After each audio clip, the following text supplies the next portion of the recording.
Sir जी पास paper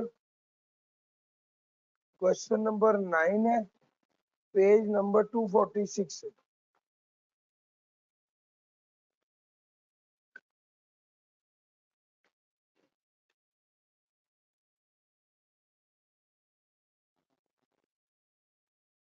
शुरू करें sir.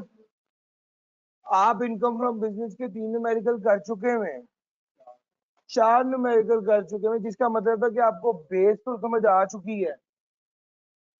Azadi and Company is an AOP engaged in the business of manufacturing disposable products. Following information has been extracted from AC's record for the year ended 30 June 2022. Sales, sales tax less किया, trade discount less किया, net sales less की, cost of sales less की, GP आ गया, gross profit आ गया, operating expense को less किया और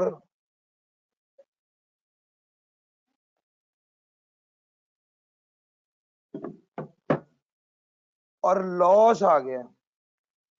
आजादी एंड कंपनी एओपी है, हम एओपी का न्यूमेरिकल कर रहे हैं। आपकी किताब में पेज 246 है और न्यूमेरिकल क्वेश्चन नंबर 9 है पास पेपर का। कॉस्ट ऑफ सेल में शामिल है payment of rupees 12 million including sales tax of 2 million to Hashim limited for the purchase of new machine. आपको पता होना चाहिए जो मशीन खरीदी है वो कॉस्ट ऑफ गुड्स सोल्ड में शामिल नहीं होनी। ये कैपिटल नेचर का खर्चा है। इसकी इनिशियल अलाउ अगर नई मशीन है इनिशियल अलाउंस लेस होगा और डेप्रिसिएशन लेस होगी। आपने 12 मिलियन की पेमेंट की है, 2 मिलियन का सेल्स टैक्स भी था और आपने पुरानी मशीन भी दी है। जो पुरानी मशीन दी है उसकी फेयर मार्केट वैल्यू 5 मिलियन थी, 4 मिलियन थी, having book value of 5 million और fair market value of 4 million. बहरहाल आपने इसकी कॉस्ट निकाल के इनिशियल अलाउंस और डेप्रिसिएशन लेस करनी है और जो अमाउंट ऐड की हुई है कॉस्ट ऑफ सेल में उसको जो कॉस्ट यानी उसको आपने पेमेंट जो है वो खर्चे में शामिल की हुई है, यानी आपने प्रॉफिट में से माइनस किया हुआ प्रॉफिट में ऐड बैक कर। दूसरा पॉइंट था purchase of raw material of rupees 10 million against which know with holding tax was deducted at the time of payment. During the year AC purchase raw material of rupees 120 million. Raw material खरीदा है 40 million का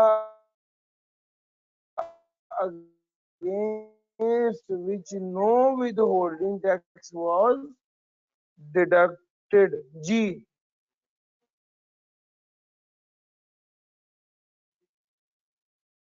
भैया 40 million है, raw material खरीदा है 40 million का। अगर आपने इजाजत नहीं होगी, लेकिन रॉ मटेरियल के केस में आपने पढ़ा था ना 20% माइनस करने की इजाजत नहीं होगी, ठीक है ना। 20% एड बैक करेंगे, इस 120 का 20% लेंगे, ज्यादा से ज्यादा ये माइनस करने की इजाजत नहीं होगी। Closing inventory of damage finish goods of rupees 18 million. Due to heavy rain, these goods were damaged and it is expected to fetch rupees 12 million only।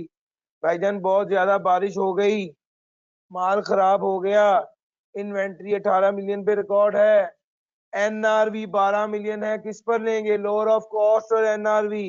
हम एनआरवी पर लेंगे। कितने का नुकसान हो गया? 6 मिलियन का लॉस है जो प्रॉफिट में से माइनस कर। ठीक हो गया सर। उसके बाद ऑपरेटिंग एक्सपेंसेस में शामिल है 0.275 million pay to the office boy. Monthly salary 25,000 है, 11 माह की, कोई मसला नहीं है। 32,000 से कम जो भी दे रहे हैं वो तो अलाउड है डिडक्शन। ऑपरेटिंग एक्सपेंसेस में शामिल है, कोई बात नहीं, ये तो ठीक है। वेयर हाउस रेंट है भैया, ये तो रेंट है 1.6 मिलियन का, paid through credit card link to notified bank account. जी वेयर हाउस रेंट दिया है 1.6 मिलियन का, क्रेडिट कार्ड से दिया है जो नोटिफाइड है, ठीक है, कोई दिक्कत नहीं। Bad debt of 2.8 million, write off against receivable from a customer on his insolvency, ये भी ठीक है। omission of rupees 3.2 million paid to one of the member of AC by crediting the account। Sir ji आपने omit कर दिया था और ये ऑपरेटिंग एक्सपेंसेस में शामिल है 3.2 मिलियन, जो किसको दिया है? मेंबर पार्टनर को दिया, आपको पता होना चाहिए। पार्टनर को जो दिया है वो तो माइनस करने की इजाजत नहीं। Scholarship of rupees 4.5 million paid to Sara, one of the AC staff members, for higher studies in accordance with the terms of employment। जी, स्कॉलरशिप जिसने दी है माइनस करने की इजाजत है, और जिसने ली है उसके लिए एग्जाम्प्ट होती है। बहरहाल हम तो जिसने दिया उसके लिए बात। Payment of rupees 6.4 million for a purchase of specialised software. हाँ जी, ये तो माइनस करने की इजाजत। सॉफ्टवेयर है 6.4 मिलियन का, माइनस करने की इजाजत नहीं होगी, अलबत्ता इसकी अमोर्टाइजेशन लेस करेंगे।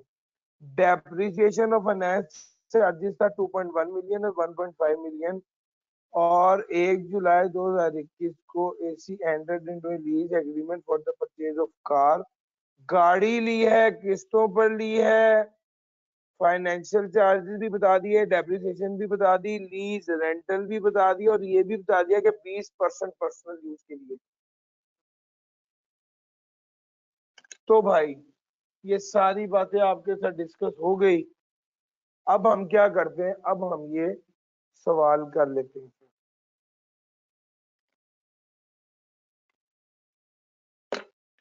आपने एक बार देखा, गौर करें, कोई और हेड ऑफ इनकम इसने टच नहीं किया, सारे का सारा वो है। अच्छा, कोई टैक्स क्रेडिट वो भी नहीं। तो ये ज्यादा बिजनेस का और कम एओपी का सवाल है। एओपी वाली तो मजे की बात है, एक एडजस्टमेंट है सिर्फ, और नीचे उसने लिखा discuss the tax implication in respect of the scholarship जो सहारा को दी है। अच्छा जनाब, यहाँ पर क्या करें,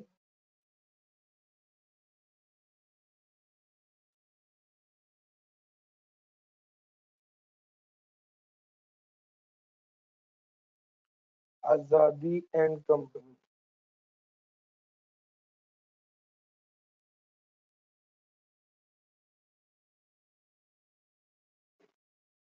computation of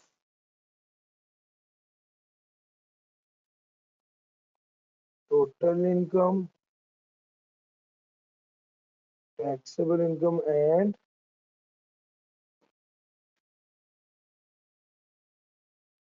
tax liability.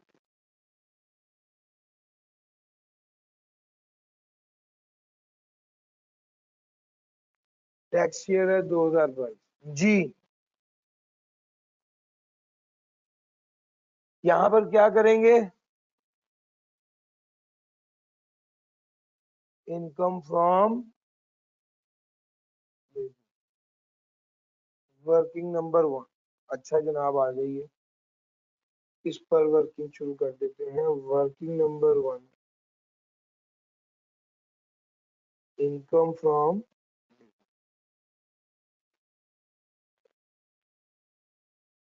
Accounting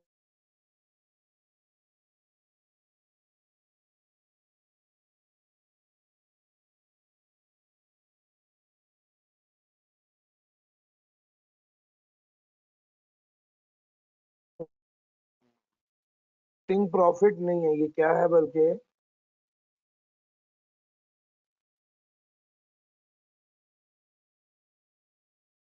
accounting loss है 66 का। Payment of rupees 12 million,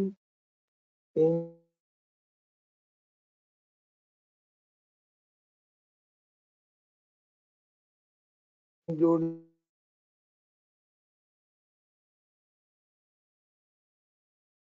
12 million की पेमेंट। तो सबसे पहला तो ये मशीन की पेमेंट है,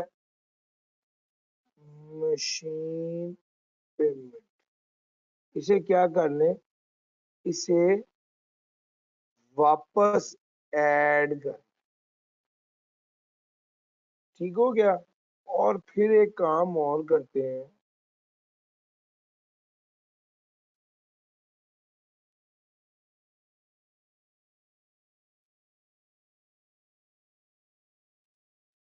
इसकी वर्किंग कर लेते हैं। Working number 1.1।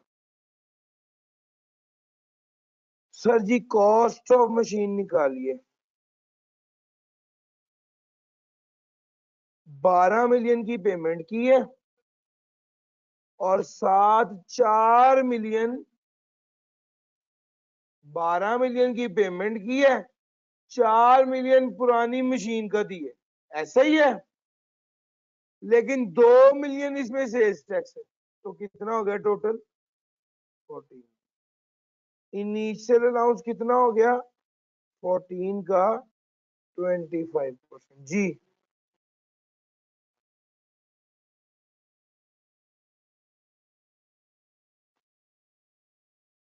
डेप्रिसिएशन कितनी हो गई? जी 14 माइनस 3.5 का 15%। जी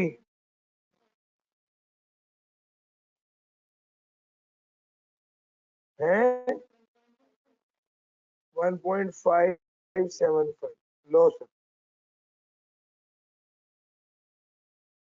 इनिशियल अलाउंस 3.5 और डेप्रिसिएशन 1.575। बात अभी भी खत्म नहीं हुई। क्यों? क्योंकि उसने ओल्ड मशीन दे दी है, इसकी फेयर मार्केट वैल्यू और बुक वैल्यू जो है वो 4 मिलियन और 5 मिलियन थी। बुक वैल्यू थी 5 मिलियन, फेयर मार्केट वैल्यू थी।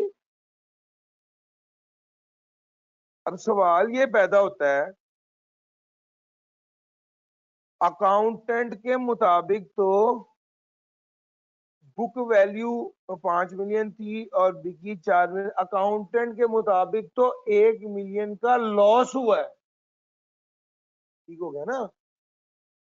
Old machine was purchased on 1 January 2020। Disposal of old machine and depreciation of new machine were not recorded in account. लेकिन accountant ने इसको कोई रिकॉर्ड, अगर अकाउंटेंट ने रिकॉर्ड किया होता तो हम सबसे पहले उसको रिवर्स करते।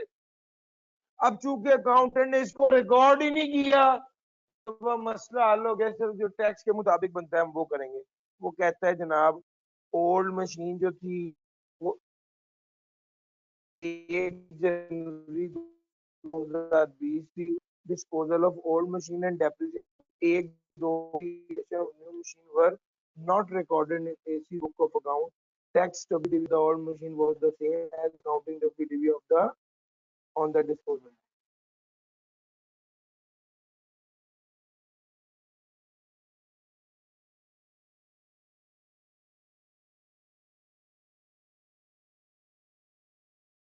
हाँ भाई,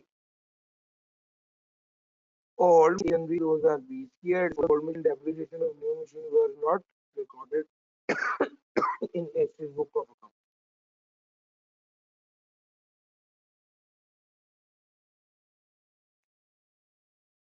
Disposal of old machine and depreciation of new machine उसने रिकॉर्ड नहीं की। मशीन खरीदी कब थी? 1 जनवरी 2020 को।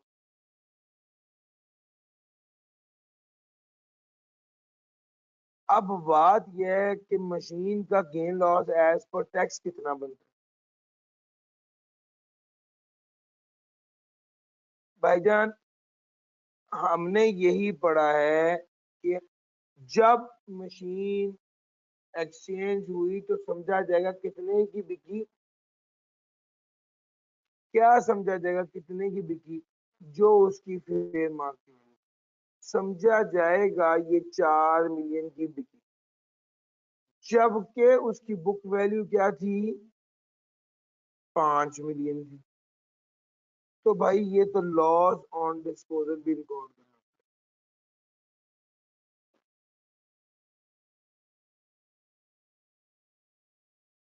पॉइंट समझ आ रहा है?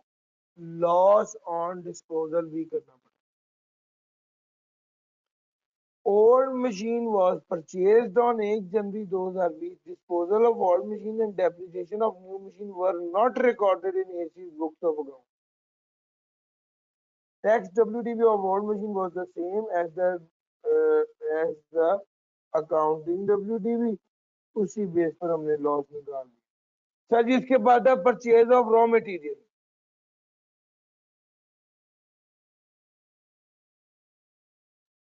रॉ मटेरियल कितना है? Purchase of raw material of 40 against which no withholding tax was deducted at the time of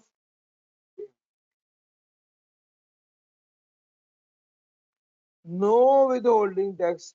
अच्छा जी पर और मैक्सिमम कितना हो सकता है? 120 का 20% जी।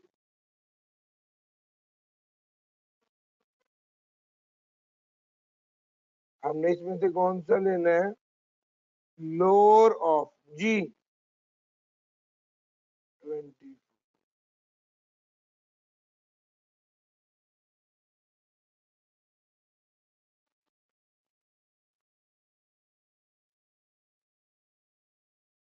सर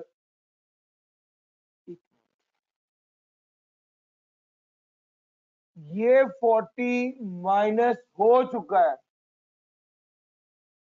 ये 40 माइनस हो चुका है, इसे एड बैक होना चाहिए था। नहीं, मैक्सिमम कितना एड बैक हो सकता है? परचेज का 20%। तो टेक्निकली इन दोनों में से जो लोअर है वो 24 है, वो एड बैक होगा। मैंने पहले माइनस कर दिया था, ये गलती, ये एड बैक होगा। समझ गए? नहीं सर जी, टोटल परचेजेस का 20% और वो अमाउंट जिसको पे किया है और टैक्स नहीं काटा वो विच एवर इज लोअर, वो एड बैक।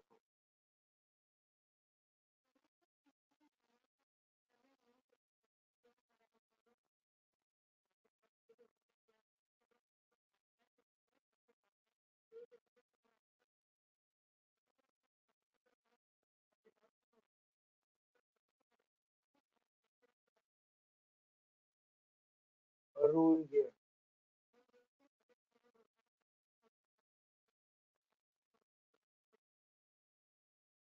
रूल ये है कि अगर मैंने परचेज किया है और परचेज करते हुए 20%, अगर मैंने परचेज किया है और परचेज करते हुए 20% मैंने उसका टैक्स नहीं काटा, तो वो 20% अलाउ नहीं होगा, 80% फिर भी अलाउ होगा। अच्छा, अलाउ होने का मतलब है माइनस होना है, और अलाउ नहीं होने का मतलब है माइनस नहीं होना, यानी ऐड बैक हो जाना। अच्छा, ये 40,000 की 40 की पेमेंट की और टैक्स नहीं काटा, तो ये माइनस करने की इजाजत नहीं होगी। हाँ, अलबत्ता चूंकि रॉ मटेरियल है, 20% माइनस नहीं होगा, टोटल परचेज का 80% फिर भी माइनस होगा। इसका मतलब है मैंने टोटल परचेजेस का 20% लिया, इन दोनों में से जो लोअर है उसे ऐड बैक कर दूंगा। आप पहले 40 को ऐड बैक कर दिए तो फिर तो बहस ही खत्म हो गई, जो अकाउंटेंट ने किया था उसको आपने रिवर्स कर दिया। नहीं, ये वो माइनस करने की इजाजत है, सिर्फ 20%, मैक्सिमम 20% तक माइनस करने की इजाजत नहीं है, उसे ऐड बैक करना है। इससे पहले जो सवाल करें उसमें भी ऐसे ही है, लेकिन उसमें वो टोटल परचेजेज ही इतनी थी, यानी अगर 40 मिलियन का खरीदे और टोटल परचेज ही 40 मिलियन है, तो हम क्या करते होते थे? एक तरफ लिखते थे 40 मिलियन, दूसरी तरफ लिखते थे 40 मिलियन का 20%, जो मिसाल के तौर पर होता था 8, तो हम 8 हेड बैक करते थे। यहाँ पे उसे टोटल परचेजेस कुछ और दी है, पॉइंट पिक करें, ये वजह ऐसे करें। Sir ji closing inventory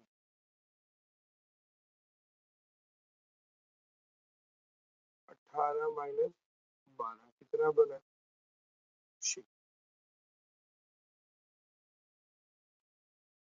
salary of ₹275 sir, salary allowed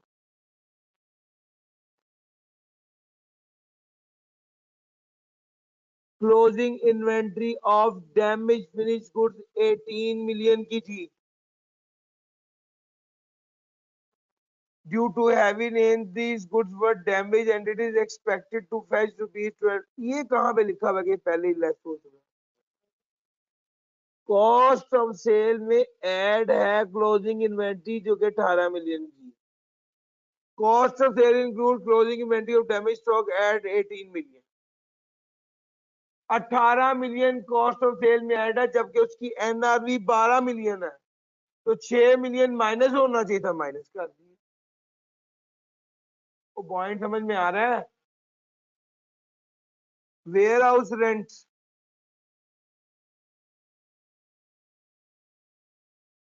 ये भी louder. Bad debt, bad debt कितना है? रिटर्न ऑफ है, ये भी अलाउड है deduction. omission of rupees 3.2 million paid to one of the members of AC by crediting the amount to his bank account. Omission of rupees 3.2 million। Sir ji, आपने member of AOP को payment की है और वो खर्चों में से लेस कर दी, नहीं करना चाहिए था। इसे क्या कर देंगे? Add back.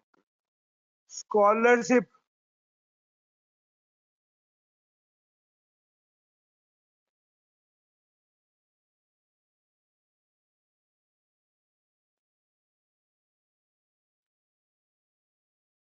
payment of rupees 6.4 million for a purchase of a specialized software for AC's manufacturing department on 8 April 2022।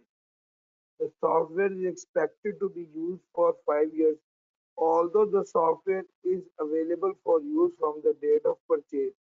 AC's members have decided to implement this software from 8 July 2022।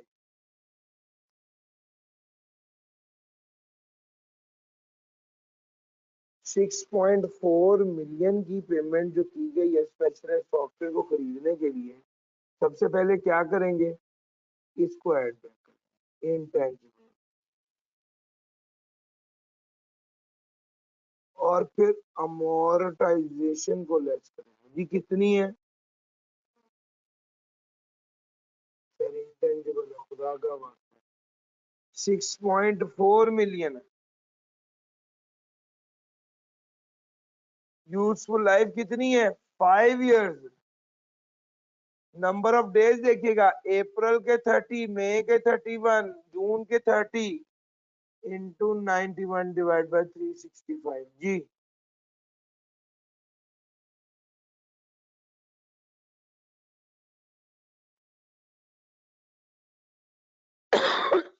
जब से अवेलेबल था तब से मोनेटाइजेशन शुरू हो जाएगी, चाहे use किया या नहीं किया। जी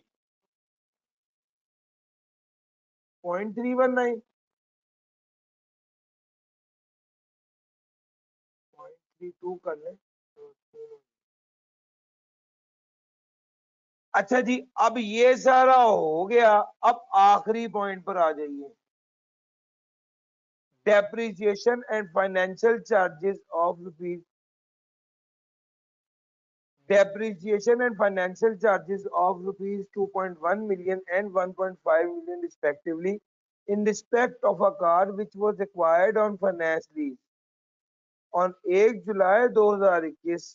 AC entered into a lease agreement with the bank for a car of rupees 10.5 million against an annual lease rental of rupees 3 million payable in arrears। Depreciation थी 2.1 मिलियन की और फाइनेंशियल चार्जेस थे 1.5 million. 1 जुलाई 2021 को AC entered into a lease agreement with a bank for a car of rupees 10.5 million against the annual lease rental of 30 million payable in arrear. अब बड़ी ध्यान से वो कॉन्सेप्ट आपको मैंने पढ़ाया। अगर व्हीकल हो और लीज पर हो और उसका प्रिंसिपल पे किया जा रहा हो, तो 2.5 मिलियन तक तो माइनस करने की इजाजत है, इससे ज्यादा माइनस करने की इजाजत। तो सबसे पहला काम ये करेंगे कि डेप्रिसिएशन ऐड बैक करें। कितनी है डेप्रिसिएशन? 2 पॉइंट। फिर उसके बाद क्या करेंगे? इंटरेस्ट ऐड बैक करेंगे। फिर उसके बाद क्या करेंगे भैया? जो लीज रेंटल दिया है उसमें से जो इंटरेस्ट का पार्ट है वो लेस करेंगे। लीज रेंटल कितना दिया है? 3। अब ध्यान से सुनो, लीज रेंटल दिया है 3 का, इसमें इंटरेस्ट कितना है? 1.5। गाड़ी कितनी बिजनेस के लिए इस्तेमाल हो रही है? 80%। तो इंटरेस्ट इन लीज रेंटल उसका 1.5 का 80% ले जी भाई, 1.2।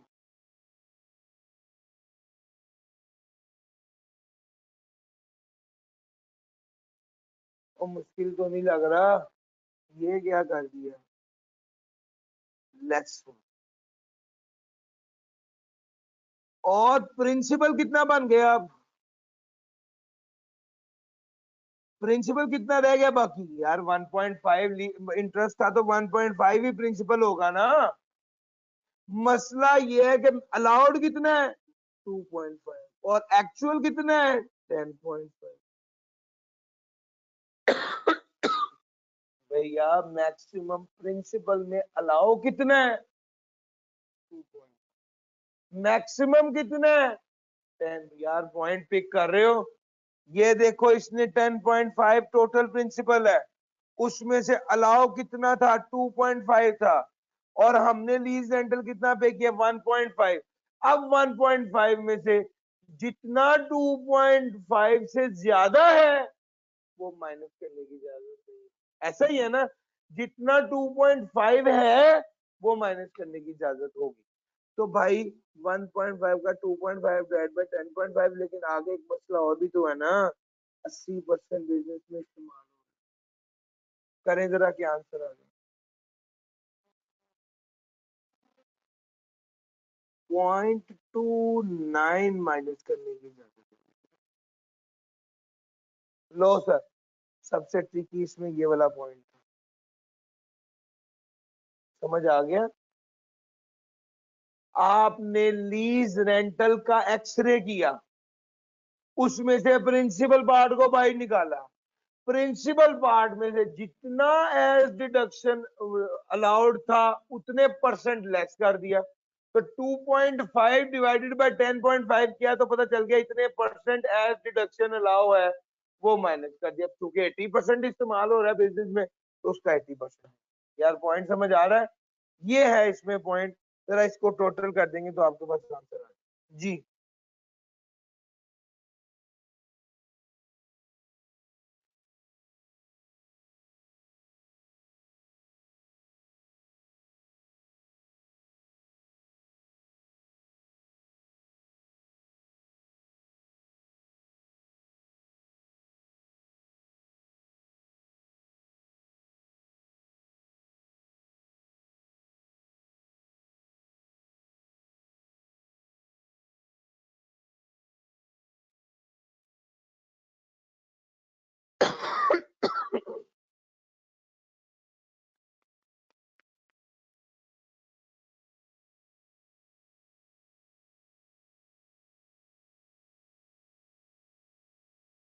चलो जी, किताब में डिफरेंस आ रहा है भाई, किताब में डिफरेंस आ रहा है। जो मैंने करवाया है वो करें। किताब में प्रिंटिंग एरर था, ये इस सफे पर वो अपडेट नहीं हो सका जी। लॉस है 19 पॉइंट। जी कितना लॉस आ रहा है?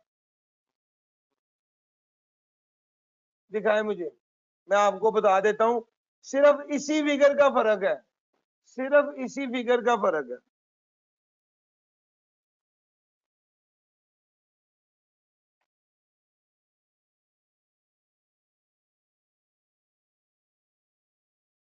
सिर्फ इसी फिगर का फर्क है।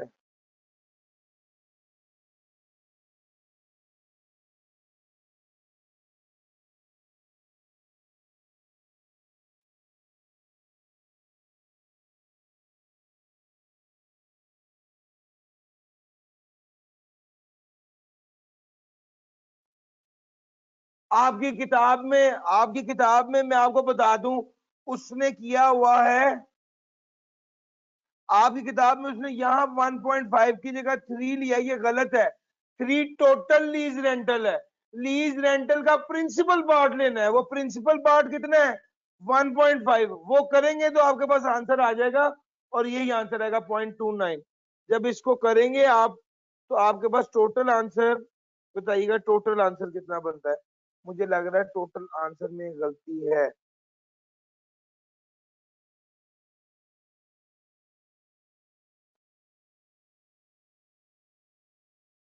देखिए +12। जी सर जी, मुझे टोटल बता दीजिए प्लीज।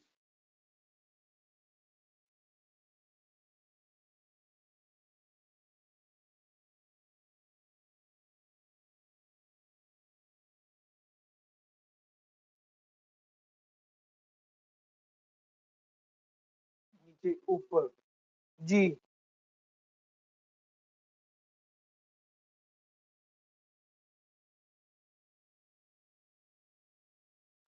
टोटल कीजिएगा सर जी।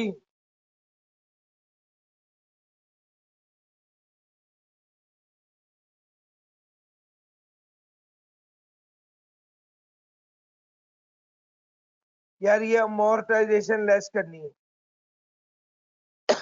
शायद इसमें से डिफरेंस आ रहा हो।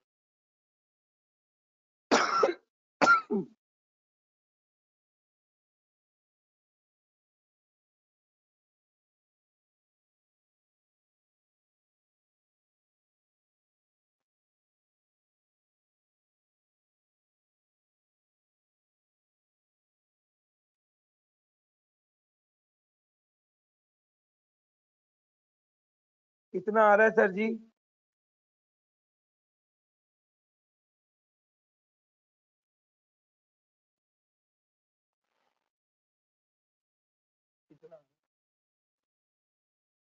प्लीज प्लीज मुझे कंफर्म कीजिए, क्या आ रहा है सर जी?